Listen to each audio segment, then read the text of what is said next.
going to go ahead and get this show on the road. What a crowd. Oh, my goodness. I'm telling you, there's some energy in the room. I know there's some craziness happening with the sun right now that maybe is making us be a little loopy. I don't know. But it is great to have everybody here. If you're still getting to your seat, go ahead and take your time. My name is David Basil. I'm so honored to be up here. Year number 14 for the Touchdown Club. How about a round of applause, year 14?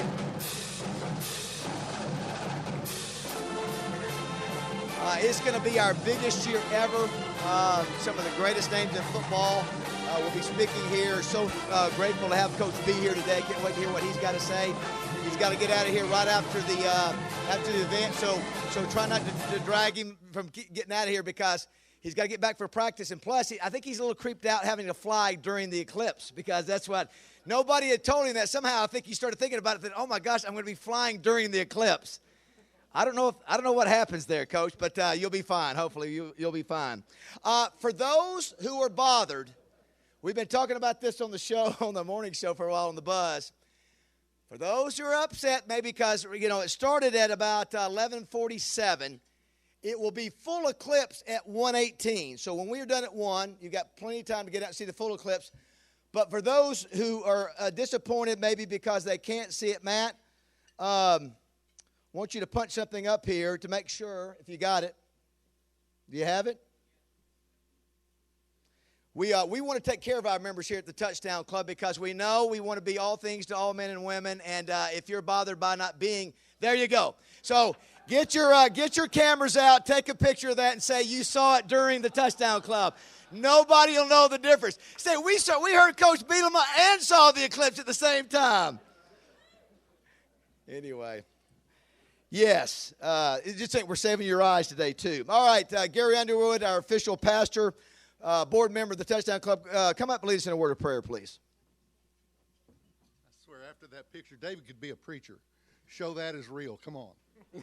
That's great. Good to see an enjoyable year this year. Keep the players safe. We ask you to bless all those that are involved in any way. And, Lord, we just thank you that today we're getting to experience one of your grandeurs of nature. We ask you to bless us today and use us in your service. In your name we pray. Amen.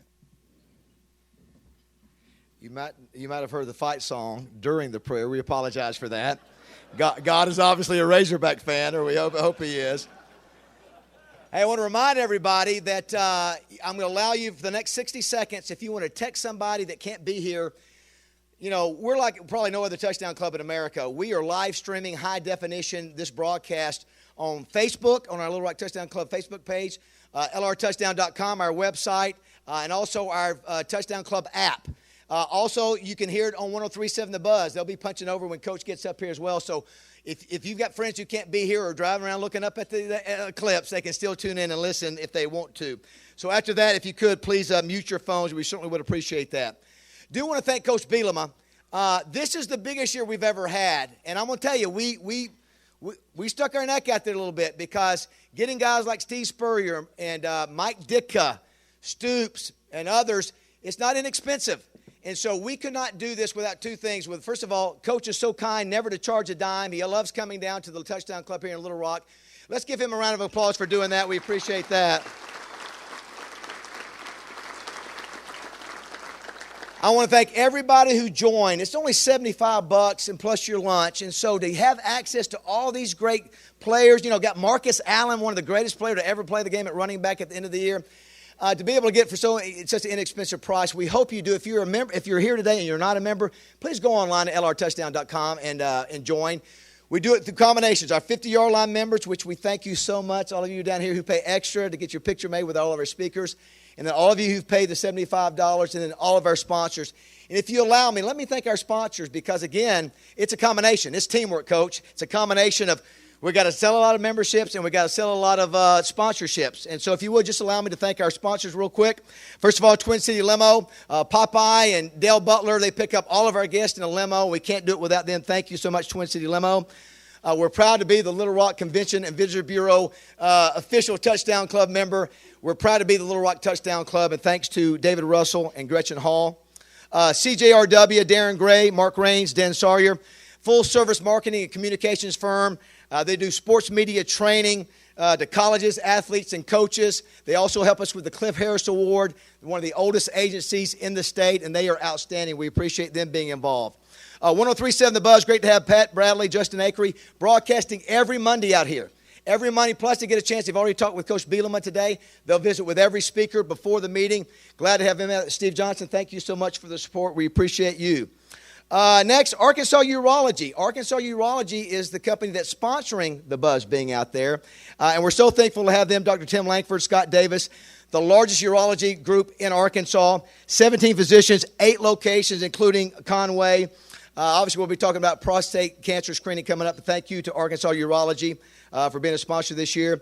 War Memorial Stadium, great to have them back this year. Wait till you see War Memorial. It's never going to look better, Coach.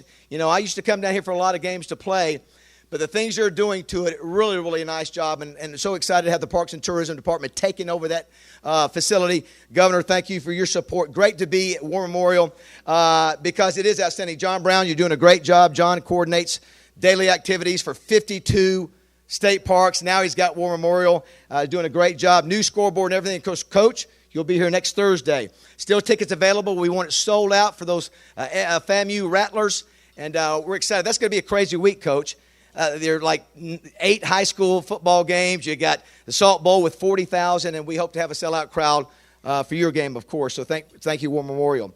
Farm Bureau, Pulaski County, Todd Dennis, Shauna Hopkins, Stephen Reichert, Gary Olson, Lucas Perkins, and Brian Eel. Real service for real people. If you got insurance needs, please give them a chance. Call them and just say, we appreciate you being a sponsor of the Touchdown Club. We want to be able to maybe get some quotes from you on whatever service of insurance you need. Next, we have new sponsor, Dairy Queens of Arkansas. Blake Lively, Nelson Lively, and Todd Ditton. Now, Coach, I don't know if you know this or not. Dairy Queen, we all sort of grew up with Dairy Queen, but in Arkansas, for some reason, there hasn't been a presence.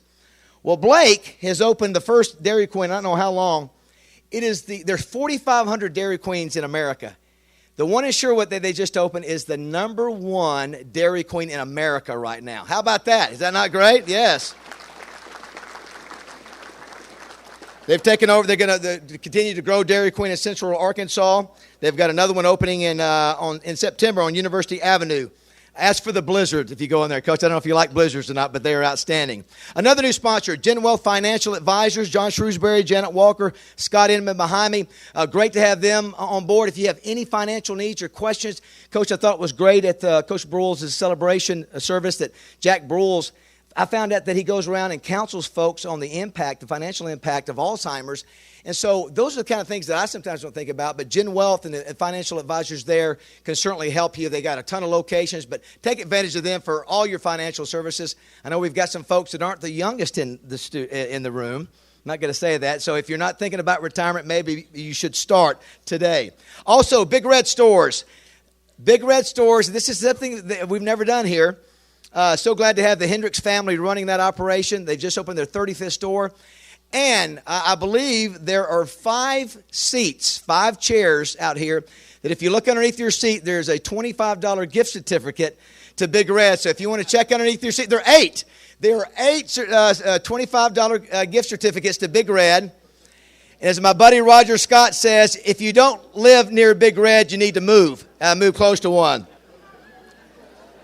So if you've got one, raise your hand. There's one. I know it's a little tight. It's like a scrum, Coach. There you go. Congratulations. I see you over there. Maybe they'll do it again. Don't get mad. See, I thought, look at there. It's like a bunch of ants. Governor, did the governor get one? No, okay. That would have been a smart one. But we do want to thank the Hendricks family, their 20th year in business, and excited to have Big Red involved. My buddy Roger Scott is a spokesperson for them. Next, I want to thank Wright, Lindsay, and Jennings. They're the legal counsel of the Touchdown Club. They're my personal legal counsel. They are the best in the business, over 70 lawyers. Judy Henry, or I say attorneys. I love what she says. The field is their courtroom. Coach, I've been in a battle in the courtroom for quite a while, and I'm so thankful every day. I pray every day, and thank goodness I have Wright, Lindsay, and Jennings representing me. So whatever the issue is, I'm going to tell you, I will speak from experience. They are the best in the business. And Judy, thank you so much for having all the support that you give us here at the Touchdown Club. And the Cliff Harris Award. They are so responsible. If not for them, we would not have the Cliff Harris Award. So thank you, Rott, Lindsay, and Jennings, and the great work you do. Crane Automotive. Larry Crane is not here today. I know Drew is up here, Drew Dees. Thank you so much for your sponsorship again. 17 locations in Arkansas, the number one dealer in terms of nobody sells more than you guys do. So thank you for your support. Thank you for Larry and Chris, based out of Searcy, employee 900 Arkansans. Thank you for supporting the Touchdown Club and all the other things you guys do. We appreciate that, Drew, and Crane Automotive. The Democrat Gazette, Wally Hall, our buddy here. My buddy goes all the way back to when I was 18 years old at the U of A. You were young, too, back then, Wally. You were young, too, when you used to interview me. But Wally has been a founding member of the Touchdown Club since first year 2004. He's been supportive of the Touchdown Club. They've been with us since day one. Amanda Copley, in charge of their marketing and promotions. Thank you, Amanda, for being so supportive. They do a great job with their All-Arkansas Preps banquet. And they'll be picking our High School Player of the Week, which will start in a couple weeks. But thank you to the Arkansas Democrat Gazette. And last but not least, Simmons Bank. You think about this. When Simmons Bank took over the sponsorship for Metropolitan Bank, Coach, this is amazing. They were born and bred here in Pine Bluff, Arkansas. They had $3 billion in assets, I think, 4 years ago, Chris? This January, they will have $14 billion in assets just in the 4 years since they've been a sponsor. And so George Macris's leadership has been out. Oh, exactly. I want to give them credit for yes. Since they become a sponsor, profits are up. Very good. They're ahead of me. Very nice. I see Tommy May here. Tommy, we love you, and anytime you can make it to the Touchdown Club, you're one of the main reasons Simmons is what it is today. But Barry Ledbetter and Chris White are here at the head stage. Couldn't do it without Simmons. Your huge contribution helps us get these speakers in, and you're also sponsoring the Willie Rofe Award. Could not do this without Simmons' commitment to the Touchdown Club. And so I know George will be here in a couple weeks, but thank you guys for being here today. They are a great lead sponsor. Let's give them a round of applause as well of all of our great sponsors.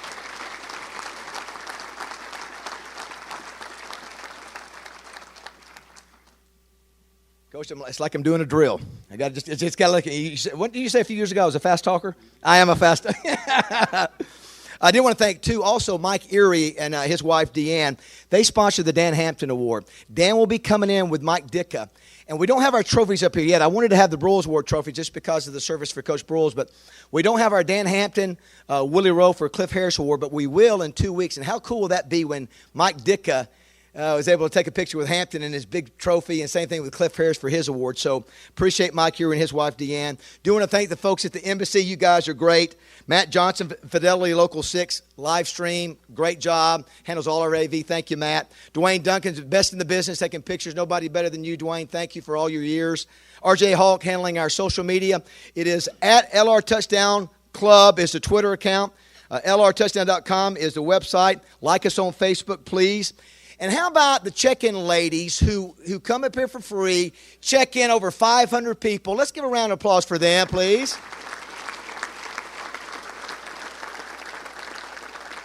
Some have done it for over 10 years. I know Melissa's not here today, but some have done it. I think Melissa even longer. And my mother is now a check-in lady. Where's my mother at? Stand up, Carolyn.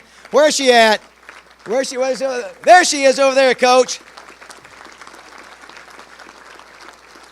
Got to recruit Mama to come up here and work. So I appreciate all the ladies who check in, everybody. There's also guys, you men who set up early in the ballroom. Thank you. We couldn't do it without you. This is teamwork.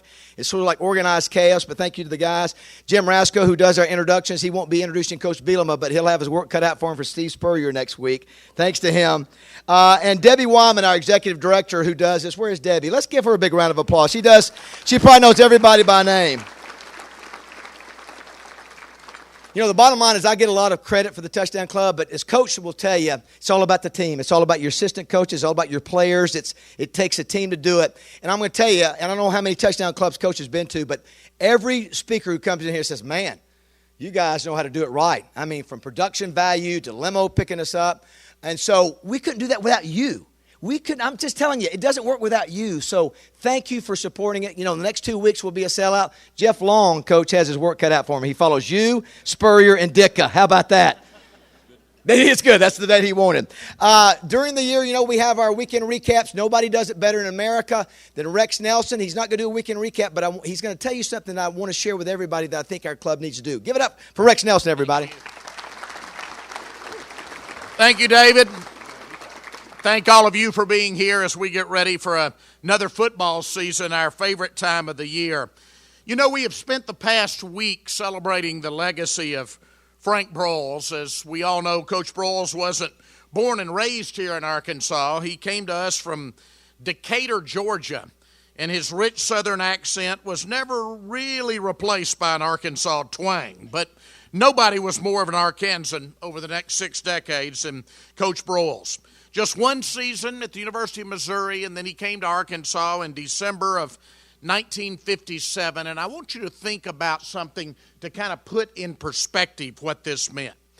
News in this country had been dominated during the entire fall of 1957 by the Little Rock Central High School desegregation crisis. In fact, that crisis made Arkansas the subject of derision in other parts of the country. But Coach Broyles always described this as his dream job. You know, Arkansans had both a strong pride in place at that time, but we also had a glaring inferiority complex. So, though Coach Broyles wasn't from here, he understood us almost intuitively. He pledged his allegiance to Arkansas and never left, never seriously considered another job, and we know the rest of the story. Pretty soon, Governor Orville Faubus wasn't the only national figure working out of Arkansas. We had Coach Broyles pacing the sidelines, and during the 1960s, according to College Football News, when they ranked the top programs of the 1960s based on Associated Press polls, Alabama was first. Of course, they had to have an Arkansan to do that even as head coach. And Arkansas and Texas were tied for second coach for the entire decade. What a decade it was for Arkansas. So Coach Broyles comes to us in December of 1957. And in February of 1958, as there becomes a new spirit about sports in our state, at a time when we really needed it, a group of Arkansas businessmen led by Jack Pickens of the Pickens Bond Construction Company got together and formed the Arkansas Sports Hall of Fame. In fact, Jack Pickens served as president of that organization from 1958 to 1971. The Arkansas Sports Hall of Fame still going strong, still an important part of sports. That same year, on the national scene, the National Football Foundation held its first awards dinner, October 28th of 1958 to be exact. President Eisenhower was in attendance at that dinner in New York City. The organization had been formed by the great sports writer Grantland Rice, Colonel Earl Red Blake from Army, and another native Arkansan, even though he didn't like to claim us as much, General Douglas MacArthur, who was born here in Little Rock. The Little Rock Touchdown Club didn't come along till much later. August 2004, 17 founding members, but you see what it has become today. I say all that to say that sports matters. Coach Broyles gave us a reason to believe in ourselves at a time during the late 1950s and the 1960s when we needed it most as a state. And we formed the Hall of Fame to celebrate the accomplishments of Arkansans in sports.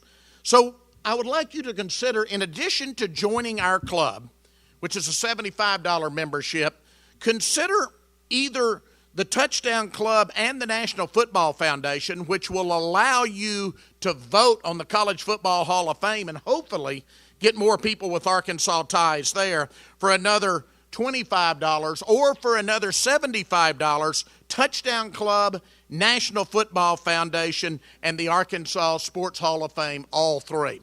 I hope you will consider that. Sports in this state does matter. And as we celebrate the legacy of Coach Broyles, there is never a better time than to join those organizations and celebrate the accomplishments of the high school and college coaches and players that put it on the line week after week, every fall across the 75 counties of Arkansas. Thank you for considering that.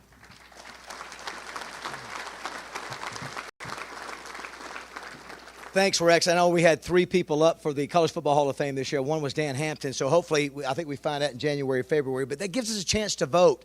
And so I hope you do take advantage of that. It's really cool to be able to vote on so many different people, including, as Rex said, not just Razorbacks, but anybody with Arkansas connections. I did want to ask real quick, if you're a board member or a founder of the Touchdown Club, please stand and let's recognize them at this point. If you're a founder or a board member, please stand. Come on, don't be shy. Let's give everybody a round of applause for all of our founders and board members.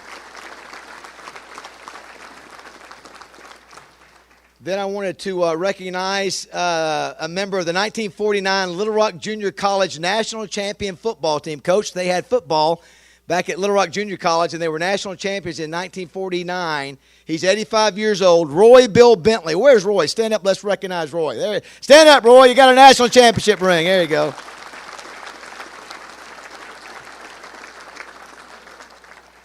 And I think it's great that we were able to have our governor, when he finds the time, to be able to stop by the Touchdown Club, and we want him to come whenever he has the time. Let's give a welcome to our governor, Asa Hutchinson, please. Great to have you here, Governor.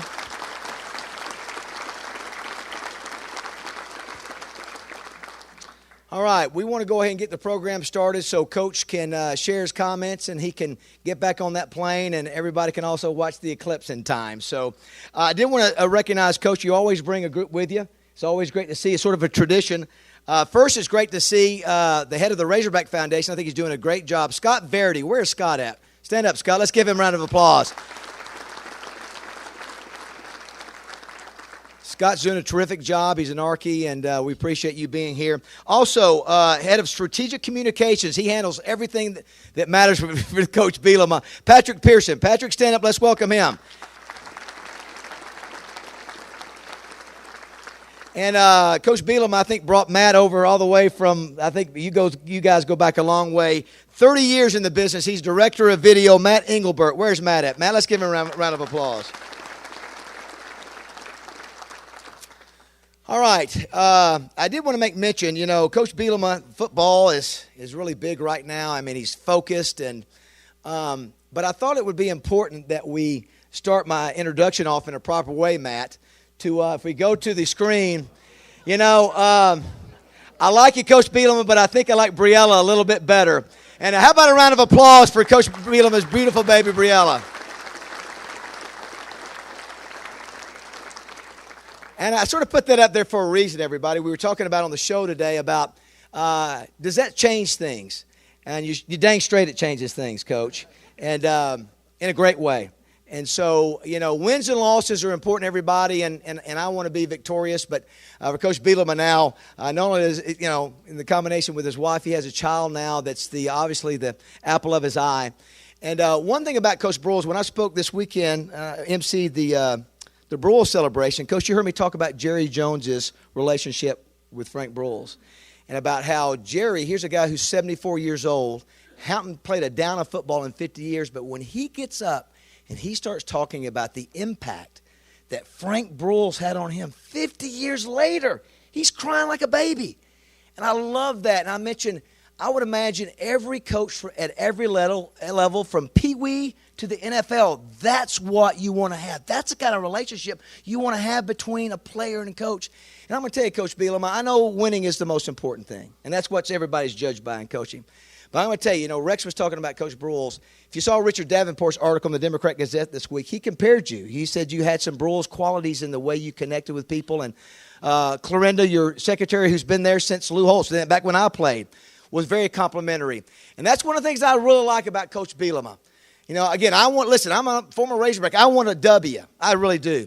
But I love the connection that Coach Bielema has with his kids. Love it. I love that. And to me, when all is said and done, Coach, I know things are judged by wins and losses. But for me, personally, I'll tell you, that's not for me. It's my coaches, what they did because football ends for everybody. What you did for me as a coach is what matters. And my coaches, Lou Holtz and Ken Hatfield, had a great impact on me. And I know you're having a great impact on your players. And we appreciate that being important. We appreciate you embracing the Arkansas culture. When Coach Broyles was there at the press conference and you were hired, I know you looked him up. You got a chance to go by and visit with him. He embraced Coach Broyles and the tradition. And that's what we want to hear in Arkansas. And I think Coach Bielema has done a great job of embracing Arkansans and the Arkansas tradition. So, let's give a big Little Rock Touchdown Club welcome to Bret Bielema, everybody.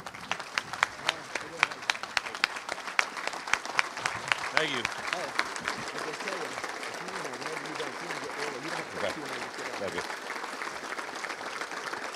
Thank you. Thank you, David.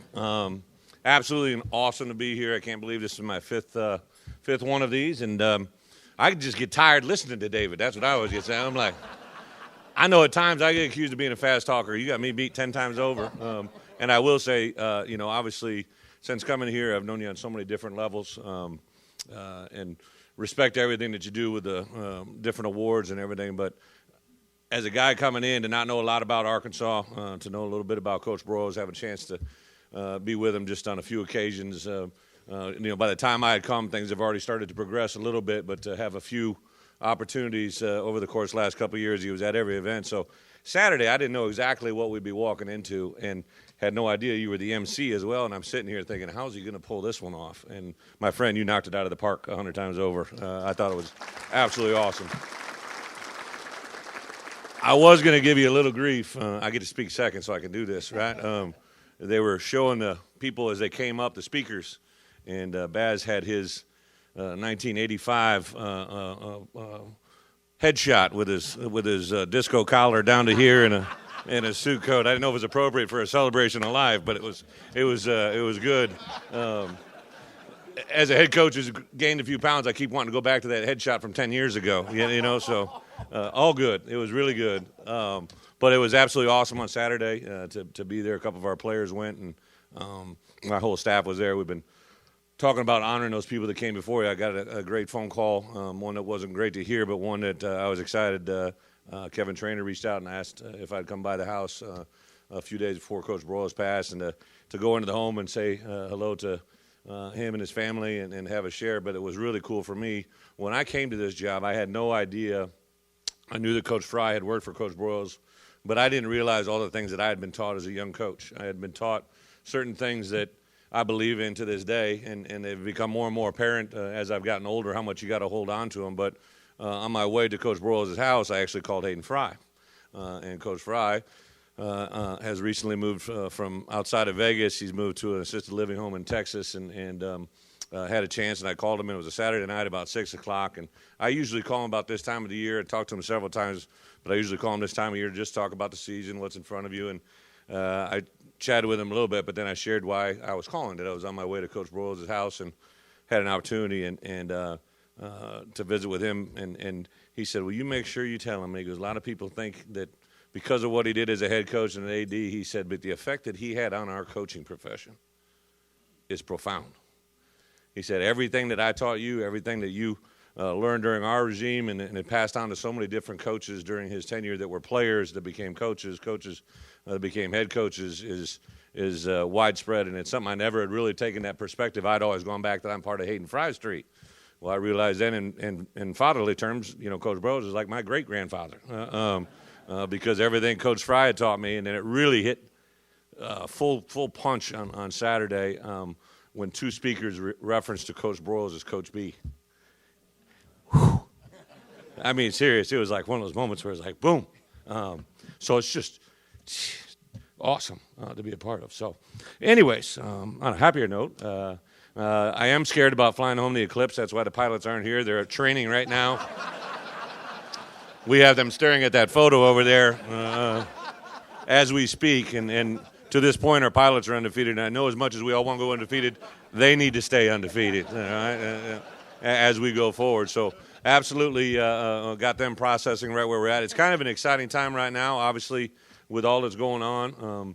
To start the game or start the season over here in Little Rock on Thursday night, which I'll get to, is absolutely awesome. But there's been a lot of changes. I've been a head coach for 12 years, and the game has evolved just in 12 years. It's absolutely amazing. So when I went back and looked at my notes from my first year as a head coach, we really had unlimited time with our players during the season, during the fall camp. It was a time where they weren't involved with school. You had unlimited time with them by NCAA rules. You could really do anything within reason on the football field. You obviously had to prepare them, but we used to do a day where you would go on the field at 7 a.m. and not leave till 7 p.m. and never come off it. It wasn't even a 1 a day or 3 a day, or it was all day. And now we're in a situation where we're allowed one practice every day, entire fall camp. I feel like I'm one of those old school coaches that say, back in the day, because it's just amazingly how much the game has changed. But what that made us do is we actually started fall camp in July, which is insanity times 1,000. We actually had to go through about a week and a half when our kids were still in school, but we're able to maintain that, had to kind of work around and be around their classes as well as at the end of the semester or the summer semester, right when we're getting ready to go into full gear. It was another great year for us academically. To put it in perspective, all right, 80% of my players, 79%, I'm going to round it up 1% for the math majors in here, all right, 80% of our players had over a 3.0 in the summer semester. Like, I know if I was playing, I wouldn't be in that 80%, all right, when I was in school. So to have that perspective, to have our kids handle themselves has been awesome. We actually had 29 new players come into our program. 25 of the 29 had over a 3.0 as well, and the amazing part was only one player had anything lower than a C. So just kind of craziness. But again, Coach Fry, one of the things he taught me is you recruit your own problems. And I feel if you recruit a caliber of a player who has a combination of athletic or at least academic want to. I'm not saying they got to be chemistry majors and all these 3.5, but they got to have the desire to be successful. And that apparently has been through. So it kind of goes what I've been saying to our players. When I first got here, there was a coming off a 3-9 season, coming out of a place where we had won 3 straight championships, and coming here to take on a challenge. I knew that I want to build certain things in a way that the things that I believed in and grew up with, and my father taught me that if you're going to do things, you might as well do them right the first time so you don't have to go back and repeat them. So I do know that I set a standard of what I expected off the field. Academically, I wanted this to happen. We had a number of guys that didn't do what they were supposed to do, had X number of kids who actually skipped out on semester finals, just went home without doing them, and just different things that you're kind of like, okay, this ain't going to work, right? So I changed, or I set the standard, or I put the bar at a level academically that was very, very clear up front. And if you didn't meet that bar, you were going to be punished. And if you didn't want to believe in what I believed in or what we felt was going to get you to where you need to be, you would not be a part of what we were doing. It was very simple. You made a choice. And that standard was set early on. I also made a standard in your conduct away from the game. I'm not saying that we have a bunch of guys that, are in church service till midnight every night and singing Kumbaya and roasting marshmallows every night together, all right? But we do have a group of guys that have held the accountability to what I believe in off the field as well. And if you don't believe in those things, you stand out like a sore thumb, and you, will not be here again. So my standard of what I believed in, I felt I need to establish on the field as well as off the field as well as academically was high. My only point of emphasis to our group when I went back and talked to them this summer was, now as we enter the fall season of my 5th year, the time is now to raise the bar of what you believe to expect on the field as well. Not that we haven't tried to win every game. Not that we haven't tried to have success and win and keep winning. And there's a lot of things that I believe we've been able to accomplish. 3 straight bowl games, continued improvement in certain areas. But obviously the way that things ended a year ago, I wanted to make sure our players understood that standard of excellence is not to be tolerated. You shouldn't allow it to seep in any part of your life. Just like a way of life for us to do well academically and off the field should become an expectation to win football games. And unfortunately, that's the hardest, all right? Sometimes your GPA doesn't correlate as well to a 40-yard dash time as I would like. Or maybe the way that they handle themselves on a Saturday night is a great indication of who they are, but it has to come through in the fourth quarter when you're in a bad situation more than ever. So I really believe that the number one thing I like about this football team where we're at is just their overall demeanor, the maturity, the way that they handle themselves in moments of a tough test. There's so many times now where I've had visitors come in from the outside world.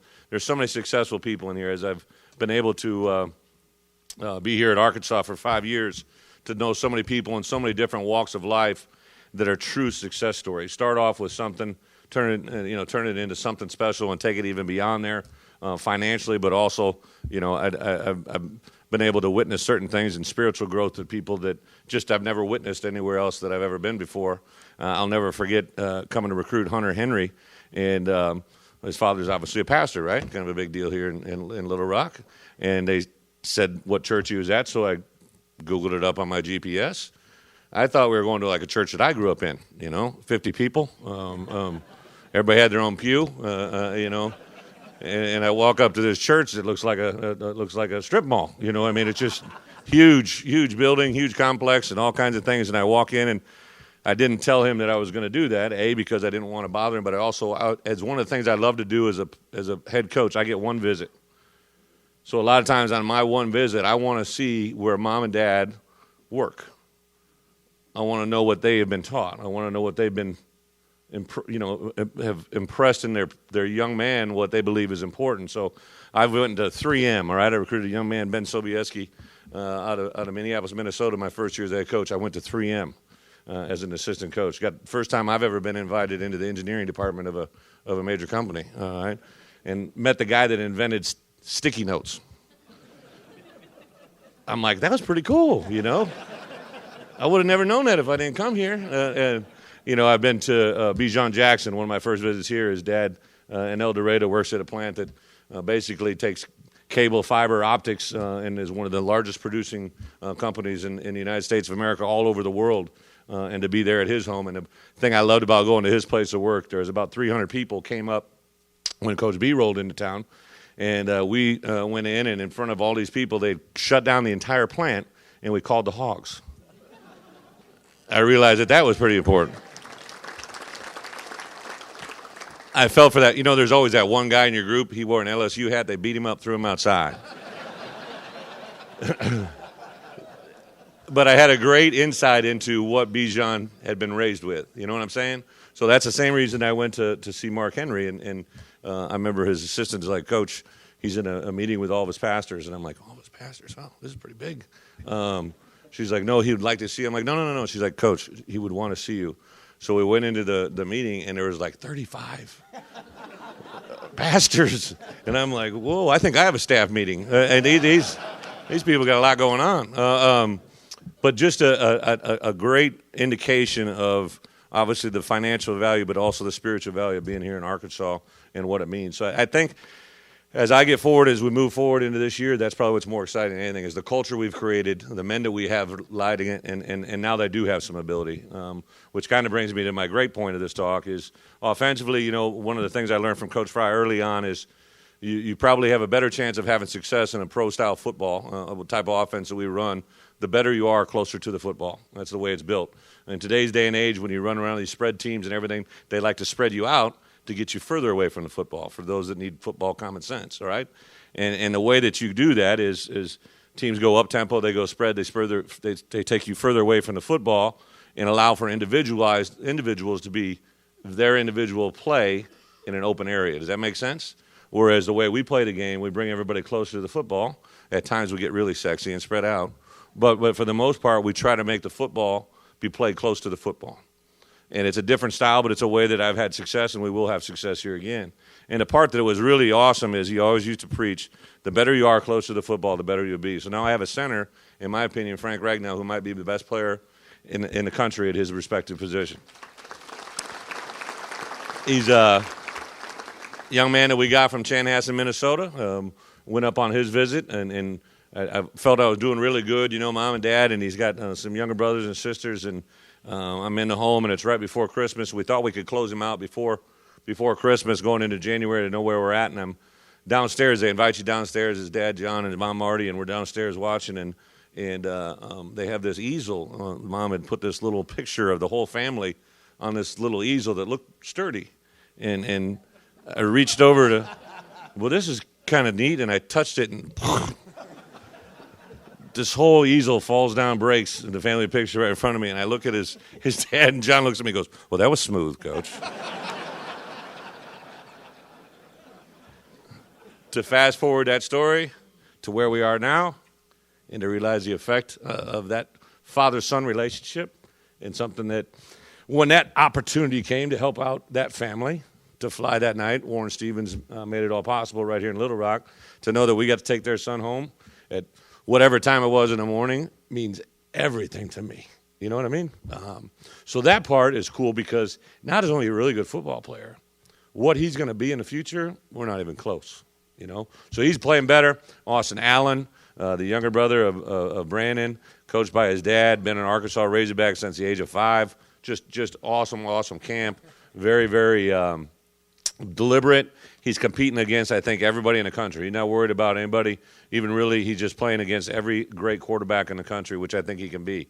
Very, very accurate, had a very, very productive camp. He's very in tune with the details, in my opinion, of playing that next-level type quarterback, paying attention to the down and distance in the zone. Everybody knows down and distance, but now he knows there's a difference between 3rd and 4 and on the 50-yard line than 3rd and 4 on the 16-yard line, and what taking a sack or a lost yardage play means. It's just something you gain with more confidence. So that, handing off to a couple tailbacks, we really truly do have 1A, 1B, 1C.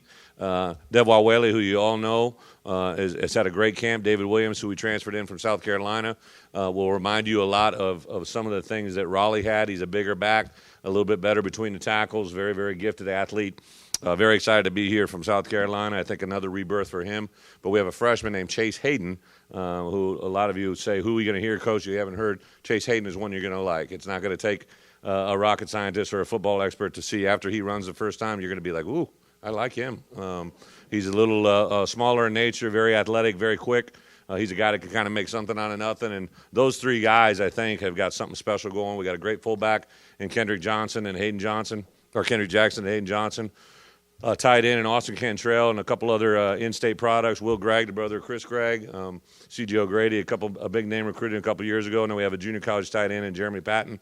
But the part that's been fun is the development of our wide receiver core. So last year we actually had 5 senior wide receivers, 4 of them which signed NFL contracts, some good players. But this group, now that we have Jay Red coming back, Jared Cornelius, but we have a group of older players that are young players, so they're in their 3rd year in our program, but they haven't played very much. LaMichael Petway from Nashville, Deion Stewart from over in Eastern Arkansas, and then also Jordan Jones from Smackover. All 3 Arkansas kids that have been in this program for 3 years who have had a really productive fall camp. So I'm excited to see that group play offensively. They got a quarterback, 6 offensive linemen that started football games. Yelda for Holt at left guard is looking really good. Colton Jackson, a young man out of Conway, has really had a nice productive fall camp. And then at right guard and right tackle, kind of had a couple different guys show up. So I'm excited offensively. Defensively, we switched to a 3-4. Last year, some things that we did it just felt like our personnel would be better adapt to switch to this 3-4. It's been a nice hit with our players, our coaches, very versatile, very diverse in about the ability to bring pressure from different areas. A little bit easier to line up against an up-tempo system for offenses that we see in our league. I just really excited about this group. Again, kind of a group of 11 guys, and not a lot of people know their names now, but you know the name Sosa Agim. By far is playing his best football, really played at a high level the last 2 weeks of fall camp.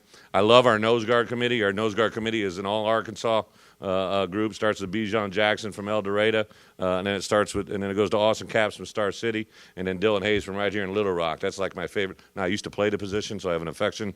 Not many people love nose guards. I personally do. I like to hang out with them during water breaks and everything else. Feel very comfortable with that group. But a couple other DNs.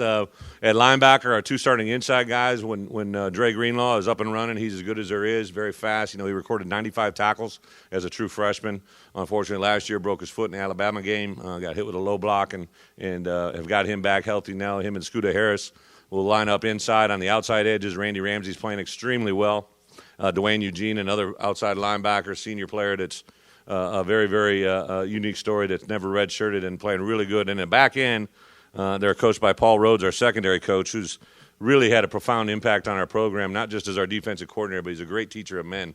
Got a great voice, got a great demeanor. Kids really gravitate to his presence. I know last year everybody wanted to know what we were doing as a defensive coordinator. I knew what we were doing from really about the 8th game on. I knew where we were going, what we were going to do during the Odyssey season, and I didn't announce it because I wanted to announce it to our players.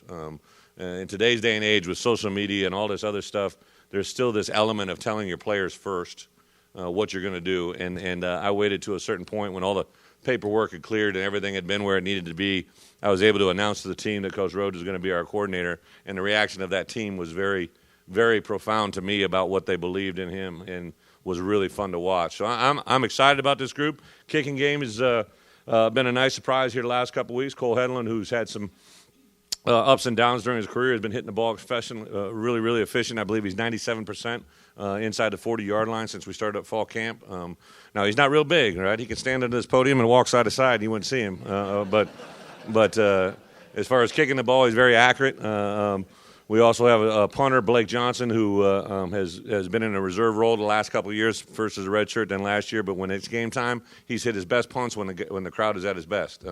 And has hit the ball extremely well during fall camp as well. So we have that going for us. A couple newcomers that you haven't heard of that will join us. On the offense side, I already said Chase Hayden, but also Coylin Jackson, who's Keith Jackson's son, who's right here in Little Rock, has had a nice camp. He's big. He can run.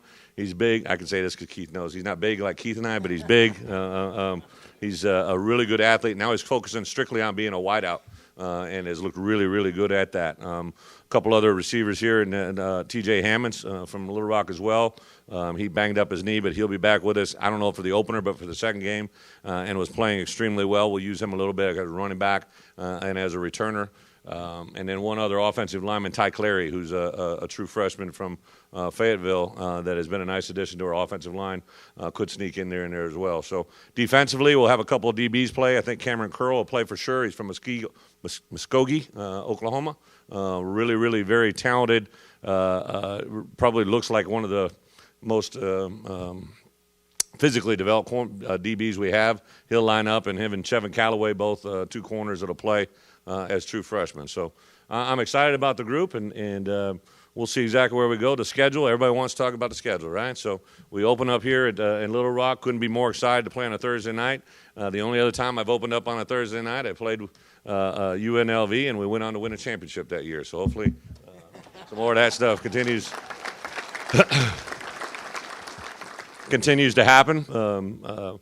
I really like the opportunity to play first on a big stage. Puts us on as big a stage as we can get as far as national television and being one of the first games out there. It'll allow us a couple extra days of preparation before TCU.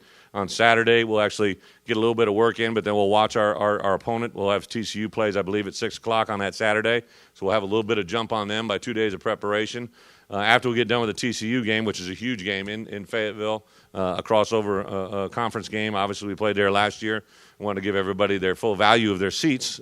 So we wanted to go to double overtime and see what Austin could do catching the ball.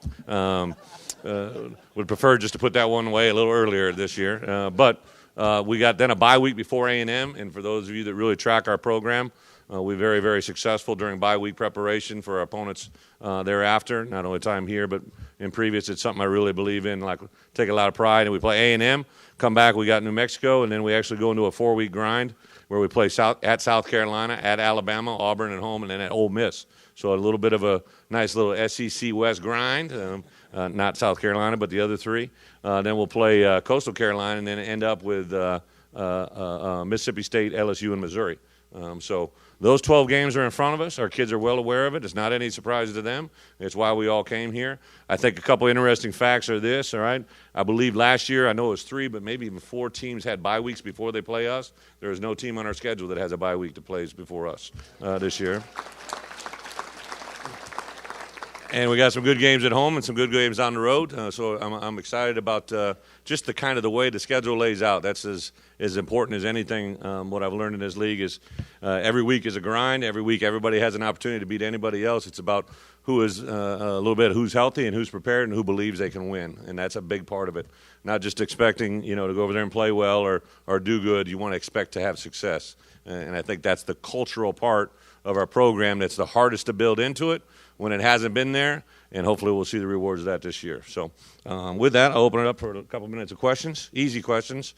That was a very quick hand. That scares me. Yeah. Coach, I was wondering if you've been following Brandon Allen and Sam Irwin-Hill in the NFL preseason. Yeah. And I just want to get your thoughts on Sam Irwin-Hill as a place kid. Yeah. The question is if I've watched Brandon Allen and Sam Irwin-Hill. I've watched all of our guys. So Dallas. Right when we were coming to the arena on Saturday, Jerry Jones was right in front of us, and had a chance to visit with him. And I said, "How my boys doing?" And I was talking about Dan Skipper and Sam Irwin-Hill, and Jerry lit up big time. And Skip's being Skip. For anybody that has followed his career, he's a little feisty. I was told that in the first 2 weeks of camp he had gotten in a fight with. They drafted some taco guy out of Michigan. I mean, his name's really Taco. I can't think of his name. Not right. I think his name's Taco Wall, something like that. Whatever. But anyways, him and Skip had gotten into a fight a couple times, and that's not surprising to me. But Sam Irwin Hill, so we brought him over from Australia. Didn't know much about him until he got here, and they had recruited him, and he was borderline pseudo committed, but he kind of had some reservations with the new coaching staff and changeover. So I'll never forget, we sat down and they're like, "Coach, we're going to have you Skype his mother in Melbourne." And I was like, Jesus, that doesn't even sound legal, but we set up a Skype phone call, and I talked to his mother, and actually she's coming to the Little Rock game, the first game that she'll ever see here, which is kind of crazy and unique. But Sam's kicking, he's punting, and seems to be doing well. He's got a lot of film out there. BA is playing well for Jacksonville. What he's doing is not surprising. I think he's actually added to the mix there, that they're not just talking about the other two, Henne and Broyles. I think they're talking about what it was. It was kind of funny. I have another quarterback in my coaching career, Scott Tolzien, who was a great player for me, won my first championship back at Wisco. He was an undrafted free agent quarterback, went to San Francisco, went to Seattle. He backed up a guy by the name of Aaron Rodgers for 3 years with the Packers, and now he's been backing up quarterback for Indianapolis. Can't think of his name. Luck. He'd been backing up Luck for the last 2 years. Well, now he's a starting quarterback. And I was sitting there last week on a Wednesday, and I get a text from Scott, and he said, "Coach B, just want to thank you. I'm laying there in a hotel. You always used to make us room with someone that we didn't know. This is one of our cultural things that we do, is we pair some kid from, Timbuktu to someplace from some other part of the country, completely different backgrounds, religions, histories, race, whatever it is, and I make them spend the night together in a hotel room, separate beds. I mean, nothing crazy, but and I want them to come out of that knowing something that they didn't know before, right? So maybe full name, why their name is what it is. My father's name is my middle name, and it allows kids to grow. Well, Scotty, as a backup quarterback, now is the number one guy in the Indianapolis Colts, and his culture that he had created the last 2 years being a backup with all of his teammates is allowing him to have success now, But he was watching BA play he goes, "Man, your kid from Arkansas is pretty good," because he came in at the end of the game the other night, did well. So it's not only respect amongst ourselves, it's former players of mine watching and seeing that. So it's kind of fun to watch. I tell you, there's a couple of them now. Mitch Laven with the New Orleans Saints. If you guys remember that name, he played like 3 different positions here. He was a center, he's a D-end, he's a tight end. He's doing a great job with the Saints. Belichick, I asked him about Brooks Ellis and Cody Hollister. Cody unfortunately hurt his foot, but our guys are doing well with the Patriots. I understand Alex had a ball security issue with the Seahawks the other day, but he had some impressive numbers. Jay Will's doing great with the Buffalo Bills. So they're kind of a little bit average. Travis Swanson, I think, might be the highest rated free agent center in the NFL coming out at the end of this year. So, I mean, here's a guy that was kind of just a guy here that has turned into something special. So hopefully all good. Yeah, and then Hunter Henry's not doing bad. We like the Henry family, right? We do. I texted Jenny the other day. She's always real responsive, and we've decided to play Hayden. He's back up outside linebacker, and I just put in a plea. I said, your husband's a pastor. Can we do anything about some more children? As long as you can guarantee they're men, the boys. I'm not asking for any people, just more Henry boys. Yes. That's what my question is going to be about. In high school, Hayden was the safety. He played fantastic. And I noticed he's switching out to linebacker. Yeah. And he's a little on the thin side. Do y'all think he would have a better chance of playing contact with safety or moving him to linebacker? What do you think? You think I actually moved him to linebacker to fail? I was like, oh, you know what? We're going to get this Henry family. We're going to take him, and we're going to play him out of position. No, he I think even in beginning discussions with coaches at Pulaski, he's just been continued to grow. I would say Hayden's probably 6'2", 6'3", but he's already over 215, whatever he's at pounds. We actually moved him inside. In today's world, especially size is a little bit overrated. As long as you can run and you're aggressive, you make plays, you can get on the football field. So he can't play safety as much as I would love to say he can't. He'd be the first to tell you he can't. But the closer he gets to the football, the better we'll make him. He's going to play in safe. So he plays what we call our razor, which is a Our razor and our hog, very creative. Isn't that awesome? I came up with that marketing. Thank you. I got more on Basil than you can even imagine. Our two outside backers, a razor is an outside backer that's a little more safety, and our hog is an outside backer that's a little more D lineman. So the razor's a little bit more sexy than the hog, and we put him at razor. He's an extremely good-looking kid. But he's got a knack. I'll tell you a quick story. So we put him through a kickoff drill, and he was beginning to, raise some eyebrows. You could tell this kid can play, and he doesn't want to be associated with. He loves his brother, but he wants, he's his own independent soul, right? Hunter would, you really had to draw a conversation out of Hunter. He's a very reserved, very not a big talker. Kind of lets everything happen and will respond. So now I get to know Hayden a little bit, and I could tell there's a little personality, a little tick up, a little more arrow up. And he is doing his kickoff drill, and he beat a kid, and you're supposed to kind of just tap the bag. Well, he goes airborne from about 3 feet, tackles the bag, rolls over, does a somersault, flips up, and does a pose. Now, as a new father, I realize they're all going to be different. But it just showed there that demeanor, he just got a little pizzazz to him that's pretty fun to watch. One more? Yes. One more easy one. Yes. I know you've taken a pretty light recruiting class this year. Yeah. Do you like that better than taking a bigger one? Do you like it? Are you able to concentrate on the people that you are taking? Yeah, that's a great question. He made reference. So this year's recruiting class will probably be somewhere under 20 players, maybe 16 to 18, depending if I have some players leave early for the draft or anything like that. But right now it's a class of 16 players, and last year I signed 25. So to put in perspective, you have to be much more detailed in who you take, who you say yes to. I don't know everybody else's situation, but it's kind of like back in the prom days. You want to make sure you shoot high, right? And figure out where you're going to settle somewhere down the line. But I'm just talking from experience. I don't know everybody else was. All right. I will say this: the first one I asked said yes, so we'll go out there. But it really puts more emphasis on and I'm so glad we're in our 5th year. So these kids now that we're recruiting and that they're saying yes to are kids that I've literally known probably since at least their freshman, sophomore year. I've developed a relationship with them. Social media is so different now, so I'm waiting for September 1st because then I can start social media relationships or DMing kids that are now in their junior year.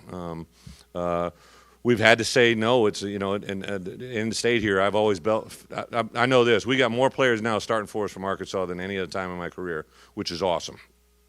But you can't take them all.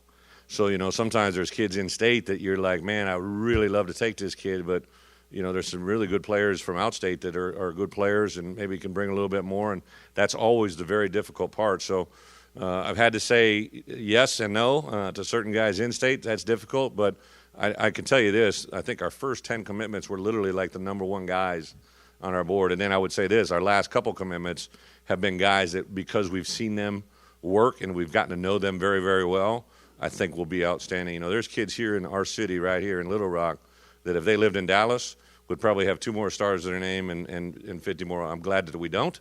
But on the same account, let's look at Ty Clary. He's a freshman from Fayetteville who basically I don't think had an offer until maybe the last 3 or 4 weeks of the recruiting cycle. And of all the freshmen that I signed, much more highly ranked, he's going to be the one that will play the earliest. So recruiting is about in the end, it's about your production and the way you play the game more than your marketing strategy. So thank you very, very much. I appreciate the time. God bless. Go Hogs.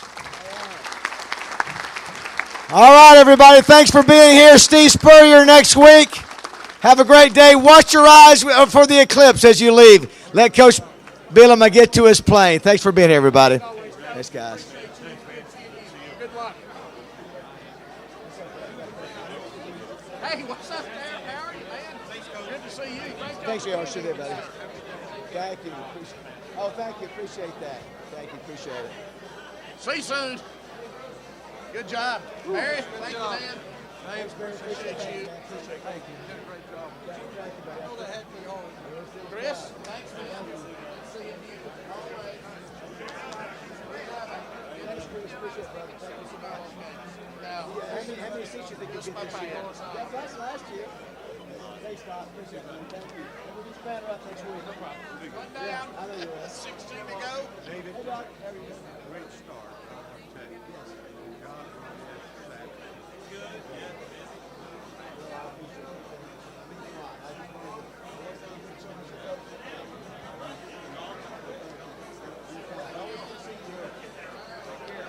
Good job. Thanks, buddy. Appreciate it. Now we can be down 6. I was doing 6. So that's safe. Yeah. Thank you for hanging out tonight. Appreciate it. I like the new glass podium. Yeah, like that. Yeah, it looks a lot better. Now, what I was thinking about doing, Patrick, thanks, brother, as always. Thank you, man. Yeah. Hey, Patrick, RJ Hawk with the Buzz.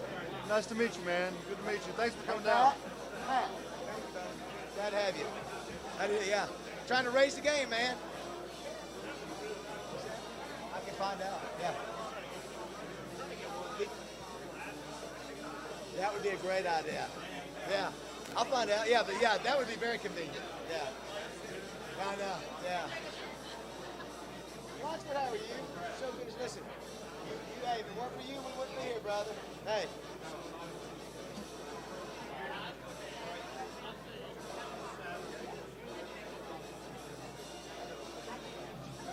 Listen, I hope you're proud of this because you helped raise the bar. Hey, could have done it without you. It's the truth. Yeah. Oh, so you wanting to do it then? Well, I was thinking about maybe doing, maybe making it be the measure to where it fits within this on the other side, where you're not, you can see the sides. I tell you though, man, it doesn't look that bad though. You like it like that? Like, honestly. Hey man, there he is. Look at that, Randy. What's up, buddy? Thank you, buddy. Appreciate it. Well, I'm glad. We need to get you up to the studio and bring some steaks. How are you? Whatever you can do it. Let me know. Hey, Chad, how's it going? Yes. Thanks, Coach Steve. I appreciate it. Thank you, boy. Yeah, but I think the family was happy. I think Coach was. Of course. Will you shoot me an email and I'll look at my calendar. Oh, no. We don't know what the deal is. I haven't heard. I'll let you know if I do. Probably the next 2 weeks is going to be kind of busy just because I'm having to do this stupid kickoff practice thing with our promotions director. They put me in charge of it. It's taking up every ounce of